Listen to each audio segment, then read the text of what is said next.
राज्य सूचना आयोग। साथियों जी हाँ, आज का टॉपिक होगा हमारा राज्य सूचना आयोग। राज्य सूचना आयोग की बात हम करें तो सबसे इंपॉर्टेंट बात जो निकल कर आती है वो सभी को पता है कि राज्य सूचना आयोग का मतलब इतना सा है कि राज्य में हर व्यक्ति तक सूचना पहुंचे और उन सूचनाओं को उसे ढंग से प्राप्त कर पाए हर व्यक्ति के अधिकार में। तो राज्य सूचना आयोग आज हम पढ़ेंगे। इसलिए आज हम अपने आप के बीच में, क्योंकि एक ऐसा टॉपिक है जो सच में कहीं के अपने आप को लेकर अपने आप को आने वाले टाइम में एग्जाम के दृष्टिकोण से बहुत इंपॉर्टेंट होता है। लीजिए मैं यदि कहूं कि सूचना के अधिकार की ऐतिहासिक जो यात्रा है वो हम स्टार्ट करते हैं। सूचना के अधिकार की ऐतिहासिक यात्रा की हम बात करें तो स्वीडन की पहल से लेकर राजस्थान के ऐतिहासिक संघर्ष तक हम इसकी बात करेंगे।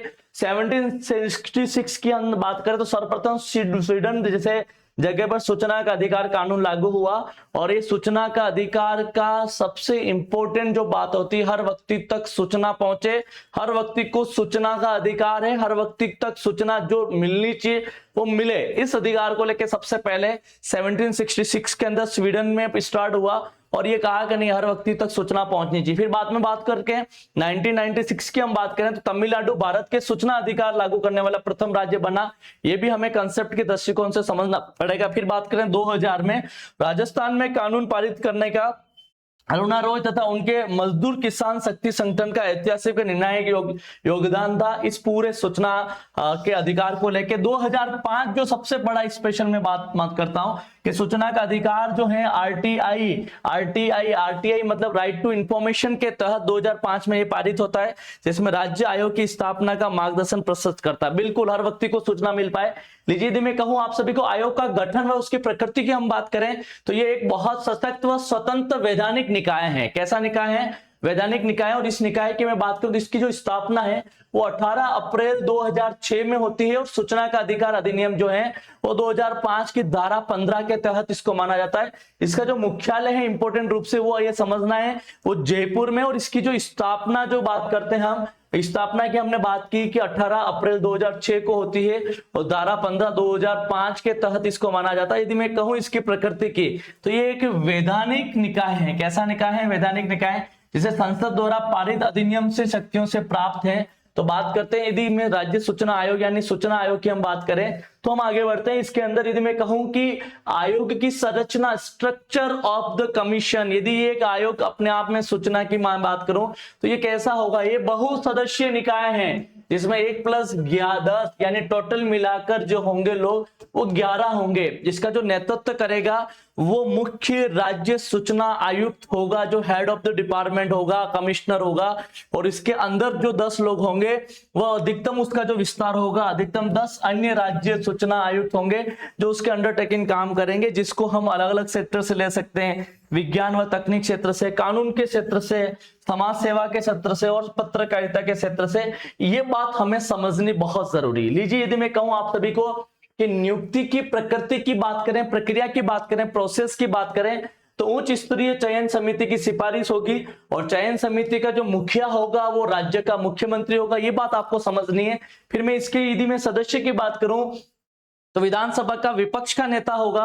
और यदि मैं बात करूं इसके अंदर सदस्य और तो मुख्यमंत्री द्वारा कोई नामित कोई भी कैबिनेट मंत्री होगा वो उसका मेंबर होगा। और इस समिति की सिफारिश से राज्यपाल उस राज्य के अंदर मुख्य सूचना आयुक्त को नियुक्त करता है। ये बात हमें समझनी बहुत जरूरी है। लीजिए मैं यदि कहूं आप सभी को कि और इसको आगे बढ़ते हैं। सेवा शर्तों की हम बात करें, प्रकृति की बात करें, प्रतिवेदन की बात करें तो प्रशासनिक ढांचा तथा आरटीआई संशोधन अधिनियम 2019 के तहत कहता है कि इसका जो कार्यकाल होगा सूचना अधिकार संशोधन अधिनियम 2019 के तहत कार्यकाल अब तक केंद्र सरकार द्वारा निर्धारित समयावधि तक होता है, जब तक वो केंद्र सरकार उसका फिक्स करेगा तब तक। और वेतन भत्तों की हम बात करें तो वेतन व अन्य भत्ते भी केंद्र सरकार द्वारा निर्धारित किए जाते हैं। केंद्र सरकार जितना निर्धारित करेगा उस हिसाब से उसको वेतन भत्ते मिलेंगे। लीजिए मैं कहूं वार्षिक प्रतिवेदन की बात करें, एनुअल रिपोर्ट, पूरे साल में कितना काम हुआ, कैसे काम हुआ, ये तमाम बातें जो है ये समझनी पड़ेगी। आयोग अपने कार्यों की वार्षिक रिपोर्ट जो है वो राज्य सरकार को प्रस्तुत करता है। बिल्कुल जी हाँ, राज्य सरकार को प्रस्तुत करेगा। ये बात भी हमें समझनी और सोचनी पड़ेगी। यदि हटाने की जो प्रक्रिया है, यदि मैं बात करूं कि किसी भी पद को हटाने का जो प्रोसेस है वो बड़ा अपने आप में इंपॉर्टेंट होता है। तो राज्यपाल द्वारा मुख्य सूचना व अन्य सूचना आयुक्त को हटाने का आधार है और उच्चतम न्यायालय की जांच के उपरांत ये कर सकता है। आधार जो होगा वह अक्षमताएं हो सकती है, कदाचार हो सकता है। प्रक्रियाएं जो हमें समझनी है वो एक राज्यपाल मामले को जांच हेतु सुप्रीम कोर्ट को भेजेगा, सुप्रीम कोर्ट सकारात्मक रिपोर्ट के बाद पद से हटाया जा सकता है। ऐसे ही रास्ते चलते किसी पद को किसी से हटाया नहीं जा सकता, राज्यपाल भी हटाएगा सुप्रीम कोर्ट की जांच के बाद, फिर सीधे राज्यपाल द्वारा क्या इन विशेष परिस्थितियों में बिना जांच से भी वो दिवालिया हो जाए राज्यपाल डायरेक्ट कर सकता है, फिर नैतिक पतन के आधार पर भी वो कर सकता है, कार्यकाल के दौरान अन्य पद पर वो यदि लाभ के पद पर है तब भी कर सकता है, और शारीरिक व मानसिक रूप से अक्षमता है तब भी वह अपने पद से राज्यपाल डायरेक्ट हटाया जा सकता है। ये जो प्रोसेस है वो उसके अंदर समझनी पड़ेगी। फिर हम बात करें, यदि मैं कहूं कि कार्य व शक्तियों की हम बात करें तो सूचना के अधिकार का बहुआयामी अधिकार है। इसके अंदर बात करें तो दीवानी न्यायालय में ये जा सकते हैं, परिवार संबंधी शक्तियां इसके अंदर आ सकती है। उसके बाद बात करें हम अधिनियम की क्रियान्विति जो है उसके अंदर हम इसके अंदर पावर्स है, और अपील जो शक्तियां हैं वो इसके अंदर है, और शक्ति व जुर्माना लगाने का अधिकार भी इसके अंदर है। ये सारी बातें जो हमें अपने आप में समझनी पड़ेगी। अधिनियम की क्रियान्विति को सुनिश्चित करने के लिए कुछ नहीं करना है, धारा 1908 के तहत अंतर्गत लोक प्राधिकरण के निर्देश की शक्ति है।